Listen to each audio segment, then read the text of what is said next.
ഇപ്പോൾ social media അതുപോലെ തന്നെ ഓൺലൈൻ പ്ലാറ്റ്ഫോംസൊക്കെ യൂസ് ചെയ്തിട്ട് ആണ് എല്ലാ ഡിജിറ്റൽ മാർക്കറ്റിങ്ങും അതുകൂടെ ബിസിനസ് മേഖലകളൊക്കെ മുമ്പോട്ട് പോകുന്നത്.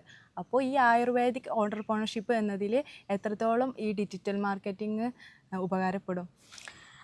ആയുർവേദത്തിൽ നമ്മളിപ്പോൾ ഡിജിറ്റൽ മാർക്കറ്റിംഗ് എന്ന് പറഞ്ഞാൽ നമ്മൾ ആയുർവേദത്തിൽ യൂസ് ചെയ്യുന്നുണ്ട്. അതെല്ലാ തരത്തിലും ഉപയോഗിക്കാൻ പറ്റും.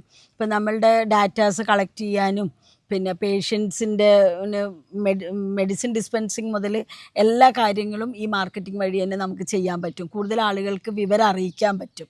ഇപ്പോൾ ഈ ആയുർവേദം ഇത് കുറച്ചൊന്ന് പിന്നോട്ട് പോകാൻ ഒരു കാലഘട്ടത്തിൽ, ഇപ്പോഴതല്ല കേട്ടോ സ്ഥിതി. ഇപ്പോൾ ആയുർവേദം ഒരുപാട് മുന്നോട്ട് വന്ന് അത് ഡിജിറ്റൽ യുഗം ആയതുകൊണ്ട് തന്നെയാണ്. അപ്പോൾ എന്തായിരുന്നു കാരണം? അതിനെ പറ്റിയുള്ള വിവരം ഇല്ലാത്തതുകൊണ്ടാണ്. ഇപ്പോൾ സപ്പോസ് നമ്മുടെ ഇൻ്റർവ്യൂ പോലും നിങ്ങളെല്ലാം എഡ്യൂക്കേറ്റഡ് ആയിട്ടുള്ള കുട്ടികൾ നിങ്ങൾ എന്നോട് വന്ന് ഇൻ്റർവ്യൂ ചെയ്യുന്നത് ഈ യുഗമായതുകൊണ്ടാണ്. അത് ഇത്രയും നമ്മൾ പണ്ട് പറയുന്നതിനേക്കാൾ എത്രയോ എളുപ്പത്തിൽ ആളുകളിൽ എത്തിക്കാൻ പറ്റും. അപ്പോൾ ഇത് ആയുർവേദത്തിന് സഹായകരാണ് ഒരു കാര്യം. രണ്ടാമത്തെ കാര്യം എന്ന് പറഞ്ഞാൽ ആയുർവേദത്തിലെ വളരെ ഡീപ്പായിട്ടുള്ള പ്രിൻസിപ്പിൾസ് ഇന്ന് നമുക്ക് AI പോലെയുള്ള കാര്യങ്ങൾ വെച്ചിട്ടൊക്കെ പെട്ടെന്ന് മനസ്സിലാക്കിയെടുക്കാനും അത് ആ മീഡിയ വെച്ചിട്ട് തന്നെ മാർക്കറ്റ് ചെയ്യാനും പറ്റും. അതുകൊണ്ട് ഈ യുഗം ആയുർവേദത്തിന് ഏറ്റവും നല്ലതാണ്. കാരണം ഇതിലൊരു ട്രൂത്ത് ഉണ്ട്, ഒരു ഇന്നർ ട്രൂത്ത് ഉണ്ട്. ആ ഇന്നർ ട്രൂത്ത് ഉള്ളിടത്തോളം കാലം ഇത് എവിടെയും പോവില്ല. അത് നമുക്ക് സ്പ്രെഡ് ചെയ്യാനാണ് പറ്റുക.